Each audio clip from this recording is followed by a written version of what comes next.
రాతదేమండి. జగన్ గారి పరిపాలన ఎలా ఉందండి? బాగుందమ్మా. మీకు సంక్షేమ పథకాలు అందుతున్నాయండి?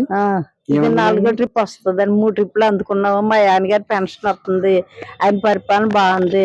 మేము ఓటు కూడా జగన్కి వేస్తాం. మళ్ళీ ఆయనే రావాలండి మాకు. జగన్ ఏ గుర్తండి? ప్యాన్ గుర్తు. ఫ్యాన్ గుర్తండి. ప్యాన్ గుర్తండి. 2 ఓట్లు మీ ఉంటాయి. 2 ఓట్లు జగన్కి వేస్తాండి. ఆయనే రావాలండి మాకు. ఆయన మా పెద్ద కొడుకు. ఆయన మాకు చాలా బాగా చేస్తున్నాడు అండి. ఇల్లు కూడా ఆయన ఇచ్చిందేనండి. అలా నాన్నగారు ఇచ్చిన ఇల్లు. ఇప్పుడు అద్దె లేక మేము సొంత ఇంట్లో కాపురం చేస్తున్నాం. మీ ఆయన గారు ఏం చేస్తారండి? అద్దె షాపులు చేస్తారండి. పెన్షన్ వస్తుందండి? ఆయనకు వస్తుందండి. పెన్షన్ వస్తుంది. 3000 వస్తుంది. ఓకే. కాకినాడ నుంచి ఎంపీగా పోటీ చేస్తున్నారు మరి సునీల్ గారు. అతను ఓటేసి నెగ్గిందరా? ఫ్యాన్ గుర్తు అవుతుంది.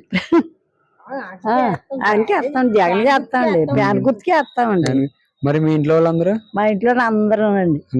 అందరూ నెగ్గింతారా? అయితే నెగ్గింతాండి. మా అమ్మాయి, మా అల్లుడు, మా కోళ్ళు, వాళ్ళు, నేను, మా ఆయన గారు మొత్తం అందరూ ఆయనకి ఆయనే రావాలండి మాకు. ఆయన వస్తే ఇంకా చాలా బాగుంటది. ఎందుకండి అతను రావాలి? ఆయన రావాలని మేము కోరుకుంటున్నాం. ముగలయ్య గారు, ఇప్పుడు మీకు ప్రస్తుతం ఉన్న జగన్మోహన్ రెడ్డి గారి పరిపాలన ఏదైతే ప్రభుత్వం ఉందో అది మీకు పరిపాలన నచ్చిందండి? ఈ పరిపాలన చాలా బాగా నచ్చింది.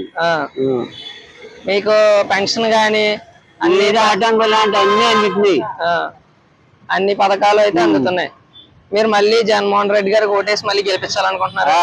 మళ్ళీ తప్పుగా వేస్తాం, గెలిపిస్తాం.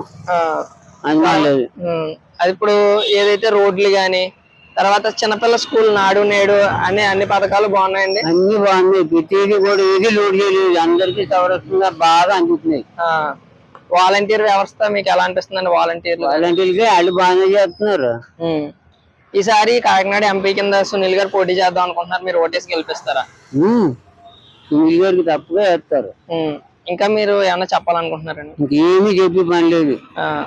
ఈసారి మళ్ళీ జగన్మోహన్ రెడ్డి గారే మళ్ళీ వస్తారండి? మళ్ళీ గ్యారెంటీగా వస్తారు. లేదు, అన్ని విధాలుగా బాగుందండి. అన్ని విధాలుగా బాగుంది జగన్మోహన్ రెడ్డి గారి పరిపాలన. Okay, thank you.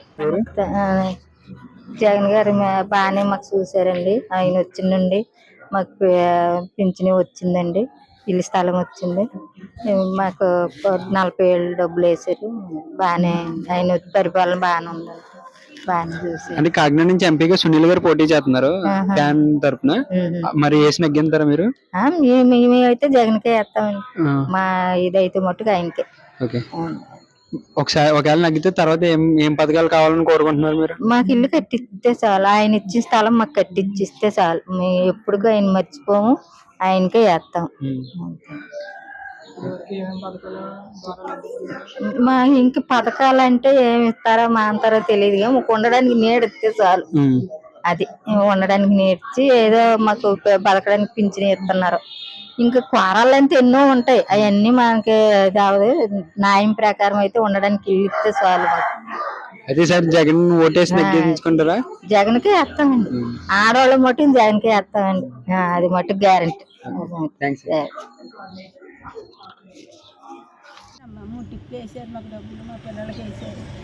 మీకు పథకాలన్నీ బాగా అందుతున్నాయి. మీ పిల్లలకి విద్యా దీవెన, అమ్మఒడి మీకు 40 సంవత్సరాలు దాటితే డబ్బులు వస్తాయి. 3 టిప్లు వేసారు బాబు. డోక్రా ఉంది కానీ నేను డోక్రా ఉన్నాను కానీ మాకేమీ లేదండి. ఇప్పుడు మన కాకినాడకి ఎంపీ కింద సునీల్ గారు పోటీ చేస్తున్నారండి వైఎస్ఆర్సీపీ తరఫున. ఆయన ముందు 2 సార్లు ఓడిపోయారు. ఇప్పుడు గెలుస్తారనుకుంటున్నారా? మీరు బయటికి రానమ్మా. నేను టిఫిన్ అమ్ముకుంటాను.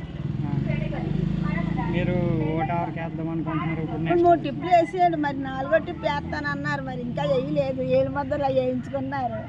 ఎవరికి మంచిదనం చేస్తా వాళ్ళకి మనం వేస్తాం కదా. మనకు 3 టిప్లు వేసారు. డబ్బులు మన పిల్లలకి వేసాడు. మరి వెయ్యాలి కదమ్మా. ఎలా లేదా అతను అది ఇష్టం. ఏమంతేనా వెళ్ళొచ్చా నేను? ఏమ్మా 3 టిప్లు వేసారు. మా పిల్లలకి వేసారు. ఏమ్మా మా అబ్బాయిలకి వేసారు. అది ఇప్పుడు ఇంకా ఇయ్యాల ఏపో వేస్తానన్నారు. Please subscribe .news.